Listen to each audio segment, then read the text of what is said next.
اللہ کو اور کبیرہ گناہوں سے بچو، کبیرہ گناہوں سے، بڑے گناہوں سے بچو، بڑے گناہوں سے بچو۔ چھوٹے گناہ ہوتے رہتے ہیں اور اللہ بھی درگزر کرتا ہے، بڑے گناہوں سے بچو، وہ بھی ہو جائیں توبہ کر لو معاف، توبہ کر لو معاف۔ ماں باپ کی نافرمانی بڑا گناہ ہے۔ ایک صحابی کی بیگم نے کہا یا رسول اللہ میرے خاوند موت کی حالت میں کلمہ نہیں پڑھا جا رہا، علقمہ۔ آپ دوڑے ہوئے گئے، آپ نے کہا بیٹا کلمہ پڑھو، کہا جی نہیں پڑھا جا رہا، بول رہے ہیں، کہا جی پڑھا نہیں جا رہا، کہا کیوں؟ پھر آپ نے ایک دم کہا کوئی ماں باپ میں زندہ؟ کہا جی ماں راضی ہے؟ کہا نہیں ناراض، بلاؤ۔ وہ آ گئیں، آپ نے کہا علقمہ کی اماں تمہیں بچے سے ناراض ہو؟ کہا جی ہاں۔ کیوں ناراض ہو؟ کہا جی اور کچھ نہیں، بہت نیک بچہ ہے، تہجد پڑھتا ہے، روزے رکھتا ہے، قرآن پڑھتا ہے، مجھ سے بدتمیز ہو کے بولتا ہے۔ وہ مجھے ابھی راستے میں بتا رہا تھا ایک ساتھی کہ جی یہاں کے جو بچے ہیں وہ ماں باپ کے ساتھ بہت بدتمیز ہو کے بولتے ہیں۔ پہلا قصور ماں باپ کا، انہوں نے کب ٹائم دیا تھا؟ انہوں کو ٹائم دیا تھا بچوں پر محنت کے لیے؟ کہا یا رسول اللہ اور کچھ نہیں ہے، بدتمیز ہو کے بولتا ہے۔ تو آپ نے کہا معاف کر دے، کہا میرا دل ٹوٹا ہوا ہے۔ آپ نے کہا اچھا اگر میں اسے آگ لگاؤں پھر سفارش کرو گی، معاف کرو گی؟ کہاں پھر تو کروں گی، اتنا تو میں نہیں سہ سکتی۔ کہ اگر تو نے معاف نہ کیا تو سیدھا اللہ کی آگ میں جائے گا۔ ہے کون؟ صحابی۔ آپ نے کہا اچھا یا رسول اللہ میں معاف کرتی ہوں، میں معاف کرتی ہوں۔ تو آپ نے کہا بیٹا کہو لا الہ الا اللہ، تو اس نے کہا لا الہ الا اللہ، اور جان نکل گئی۔ پھر آپ نے اس کا جنازہ پڑھا اور اس کے دفن میں شریک ہوئے، قبر تک گئے۔ پھر آپ نے دفن کے بعد اعلان کیا جس نے ماں باپ کو دکھ دیا اس پہ اللہ کی لعنت، فرشتوں کی لعنت، زمین آسمان کی لعنت۔ نہ نماز قبول ہے، نہ روزہ قبول ہے، نہ صدقہ قبول ہے۔ کبیرہ شراب سے بچو، نشوں سے بچو، جھوٹ سے بچو، جھوٹ سے بچو، جھوٹ سے بچو، جھوٹ سے بچو۔ میرے نبی نے فرمایا میرا امتی ہر گناہ کر سکتا ہے، ایک جھوٹ نہیں بول سکتا، ایک دھوکہ نہیں دے سکتا۔ دھوکہ نہ دو، خاص طور پر یہاں کے لوگوں کو دھوکہ دینا تو بہت بڑی گراوٹ ہے۔ یہاں کے حکومت نے تمہارے ساتھ کیا کچھ نہیں کیا، تم انہی کو دھوکہ دو۔ ٹیکس بچانے کے لیے جھوٹ بولو، کتنے پیسے بچا لو گے؟ جھوٹ بول کے تم نے سارا ملک بچا لیا تو اللہ کی قسم گھاٹے کا سودا۔ پیسہ نہ بچاؤ، سچ کو بچاؤ۔ سچ پراپرٹی ہے، پیسہ پراپرٹی نہیں ہے، سچ پراپرٹی ہے۔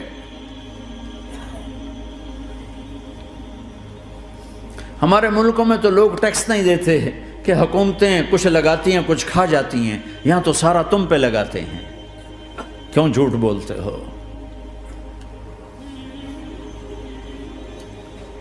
کیوں دھوکہ دیتے ہو؟ احسان دانش کی کتاب زندگی میں ایک واقعہ میں نے پڑھا کہ جب انگریز کی حکومت تھی ہندوستان پہ تو ایک دلی میں ایک گرو تھا جو جیب کترا تھا، اس کے آگے چیلے تھے جو جیب کاٹ کے کمائی دیتے تھے۔ تو ایک دن ایک اس کا چیلا یعنی ایک لڑکا 2 روپے لے کر آیا، تو اس کے ٹیچر نے اس کو ڈانٹا کہ اتنے تھوڑے پیسے آج لائے ہو، صرف 2 روپے۔ تو اس نے کہا استاد جی آج بڑا موٹا مال پکڑا تھا، آج ایک انگریز کی جیب کاٹی تھی، بڑے پیسے تھے۔ لیکن جب میں 4 قدم چلا تو مجھے خیال آیا کہ اگر قیامت کے دن عیسیٰ علیہ السلام نے میرے نبی کو طعنہ دے دیا، گلہ دے دیا کہ آپ کے امتی نے میرے امتی کی جیب کاٹی تھی، تو پھر میں اپنے نبی کو کیا جواب دوں گا؟ اور میرا نبی میری وجہ سے شرمندہ ہو کہ بس اس شرم میں جا کر میں نے اس کو واپس دے دیے اور یہ اپنے کے 2 روپے کھسکا کے لایا ہوں۔ تو وہ گرو نے اس کو 10 روپے انعام دیا کہ بیٹا یہ تیرا آج کا انعام ہے کہ تو نے خوب کیا۔ تو تمہارا ان لوگوں سے واسطہ ہے، عیسیٰ علیہ السلام طعنہ دے بیٹھے تو کدھر جاؤ؟ جھوٹ نہ بولو چاہے سب کچھ دینا پڑ جائے، جھوٹ بول کے پیسہ نہ بچاؤ، دھوکہ دے کے کاغذات نہ بناؤ۔ یہاں کی لڑکیوں سے اس لیے شادی کرنا کہ میرے کاغذات بن جائیں، اللہ کے واسطے ایسی ذلت کے کام نہ کرو۔ میرے نبی نے فرمایا جس نے دھوکہ دیا میری امت سے نکل گیا۔ نماز چھوڑنے پر کہا اس نے کفر کیا، جس نے نماز چھوڑی کفر کیا، اور جس نے دھوکہ دیا میری امت سے نکل گیا۔ من غش فلیس منا۔ جھوٹ نہ بولو، دھوکہ نہ دو، سب کچھ چلا جائے جانے دو، سچ کا ساتھ نہ، سچ کا ساتھ۔ ابن خراش رحمۃ اللہ علیہ کے بارے میں مشہور تھا، زندگی بھر کبھی جھوٹ نہیں بولا۔ حجاج کا زمانہ، ان کے 2 بیٹے حجاج کے خلاف جنگ میں شریک ہو گئے، پھر ان کو شکست ہوگی، وہ بھاگ گئے، پھر چھپتے چھپاتے گھر پہنچ گئے۔ CID نے بتایا کہ وہ گھر آ گئے، تو حجاج نے کہا آج ابن خراش کا امتحان لوں گا۔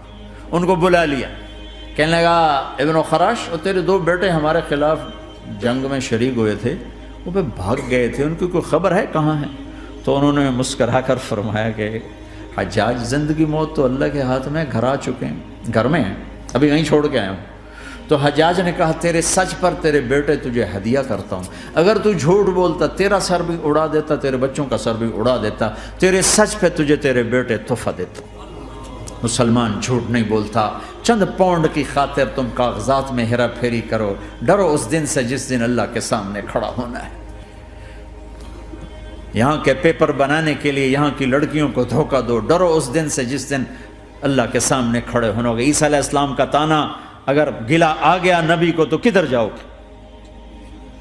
سچ کے ساتھی بنو، سچ کے ساتھی بنو، سچ کے ساتھی بنو۔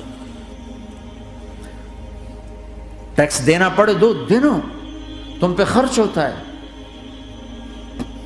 ایک طرف 4 پیسے ہیں، ایک طرف سچ ہے، کہ مسلمان سچ بولتا ہے، جھوٹ نہیں بولتا۔ ایک دفعہ سہارنپور میں جھگڑا ہو گیا، ایک جگہ تھی ہندوؤں کی، مسلمانوں نے قبضہ کیا ہوا تھا، تو ہندوؤں نے کیس کر دیا، انگریز کا زمانہ تھا، عدالت میں۔ وہ مسجد بنانا چاہتے تھے، ہندو مندر بنانا چاہتے تھے، تو دونوں طرف بات تپی ہوئی۔ تو آخر وہ جج نے کہا بھائی کوئی ایسا آدمی ہے، ہندوؤں سے کہا، جو گواہی دے دے تو اس کی گواہی تم قبول کر لو گے؟ اور مسلمانوں سے بھی پوچھا، تو ہندوؤں نے کہا جی ہاں، مفتی مظفر حسین صاحب اگر گواہی دے دیں کہ زمین مسلمانوں کی ہے تو ہم دے دیں گے۔ تو مسلمان بڑے خوش ہو گئے، مفتی مظفر تو آخر مسلمان ہے تو ہمارے حق میں گواہی دے گا، تھا ان کا قبضہ ناجائز۔ تو جب وہ عدالت میں تشریف لائے، مسلمان بڑے اطمینان کا، ہن جناب ساڈے حق وچ فیصلہ ہونا ہے، چونکہ آج کل صرف سچ کو کون دیکھتا ہے۔ تو انگریز جج نے پوچھا ہاں جی مفتی صاحب آپ کیا کہتے ہیں؟ فرمانے لگے دیکھو جج صاحب، یہ زمین ہندوؤں کی ہے اور مسلمانوں نے قبضہ کیا ہوا ہے۔ تو مسلمانوں نے گالیاں نکالنی شروع، وہ یہودیوں والا بن گیا نا، گالیاں نکالنی شروع کر دی۔ تو انگریز جج نے کہا آج مسلمان ہار گئے اور اسلام جیت گیا۔ آج مسلمان ہار گئے اور اسلام جیت گیا۔ اپنی ہار مان کے اسلام کو جتاتا، سچ بول کے اسلام کو جتاتا۔ جھوٹ کے ساتھی نہ بنو، سچ کے ساتھی۔ جھوٹ کے کاغذ بنا کر کوئی بینیفٹ حاصل نہ کرو۔ میں نیوزی لینڈ گیا، میں حیران ہو گیا، 1 ہفتہ میں رہا، ڈپریشن کا شکار رہا کہ مجھے بتایا گیا کہ پورے نیوزی لینڈ میں ایک آدمی جھوٹ نہیں بولتا سوائے پاکستانیوں کے، بنگالیوں کے اور انڈین۔ جو بنگالی، جو پاکستانی، جو انڈین پہنچے یہ جھوٹ بولتے ہیں، ہیرا پھیری کرتے ہیں، ان میں ایک آدمی جھوٹ نہیں بولتا۔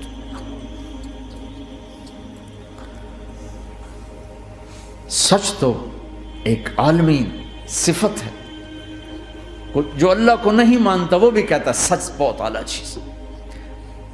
اور تمہیں تو تمہارا نبی کہہ رہا ہے الصدق ینجی والکذب یہلک، سچ نجات دیتا ہے، جھوٹ ہلاک کرتا ہے۔ آپ تشریف لے جا رہے تھے، آپ کو آواز آئی یا رسول اللہ، آپ نے ادھر ادھر دیکھا، کوئی نظر نہیں آیا، پھر آواز آئی یا رسول اللہ، پھر آپ نے دیکھا تو ایک ہرنی آپ کو پکار رہی تھی۔ ہرنی وہ بندھی ہوئی رسی کے ساتھ، تو آپ اس کے قریب گئے، کیا ہوا؟ کہیں آپ کا ساتھی مجھے پکڑ کے لایا ہے، میرے چھوٹے چھوٹے بچے ہیں، بھوک سے وہ تڑپ رہے ہوں گے، آپ مجھے چھوڑ دیں، میں ان کو دودھ پلا کے واپس آ جاتا ہوں۔ اب وہ پرائی چیز ہے، تو آپ نے کہا اگر تو واپس نہ آئی تو پھر؟ کہ اگر میں واپس نہ آئی تو اللہ مجھے آگ میں ڈال دے، جہنم۔ تو آپ نے اس کی رسی کھول دی اور خود وہیں بیٹھ گئے۔ وہ دوڑتے دوڑتے پہاڑوں میں غائب ہو گئے اور آپ وہیں بیٹھے رہے۔ کچھ دیر کے بعد آپ نے دیکھا وہ پہاڑ سے اتر کر آ رہی تھی کہ یا رسول اللہ میں حاضر ہو گئی. تو آپ نے اس کو رسی سے باندھ کے وہیں کھڑا کر دیا اور خود وہیں بیٹھ گئے. تھوڑی دیر ہوئی تو وہ آ گئے شکاری جو انہیں شکار کیا تھا.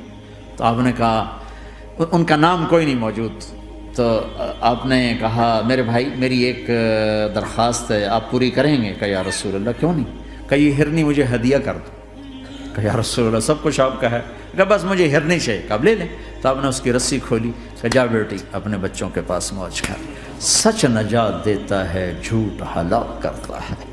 تو اس نے یوں آپ کے سامنے سر جھکایا شکریہ کا, اور 4 قدم دوڑی, پھر پیچھے مڑی, پھر آپ کو دیکھا, پھر یوں سر جھکایا, پھر آگے گئی, پھر تھوڑی دور گئی, پھر یوں پیچھے مڑی, پھر آپ کو دیکھا, پھر یوں سر جھکایا, پھر جہاں تک وہ نظروں سے اوجھل نہیں ہوئی وہ آپ کو مڑ مڑ کے یوں سلام کرتی گئی. سچ تو ایک ہرنی کو نجات دے گیا, تمہیں نہیں دیکھا. تمہیں کس پاگل نے کہا جھوٹ بول کے پیسہ بچاؤ, جھوٹ بول کے کاغذ بناؤ, دھوکے دے کے پیپر بناؤ؟ اللہ کے واسطے اس حقارت والی سوچ سے نکلو, انسانیت پر داغ نہ بنو.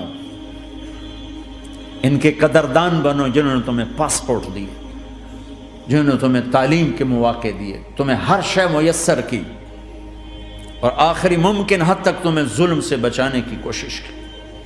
محسن کے اوپر کیوں آئے تھے اس دیس میں؟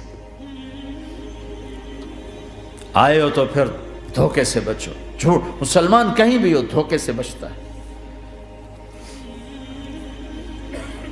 کیا اپنے پیٹ سے کپڑا اٹھانا کہ حرم بیت اللہ کے اندر جیبیں کٹتی, بیت اللہ کے اندر جیبیں کٹتی, اور حاجی بیچارے کتنی دفعہ فریادیں کرتے ہوئے نظر آئے کہ جیب کٹ گئی, جیب کٹ گئی. بیت اللہ کے اندر, مسجد نبوی کے اندر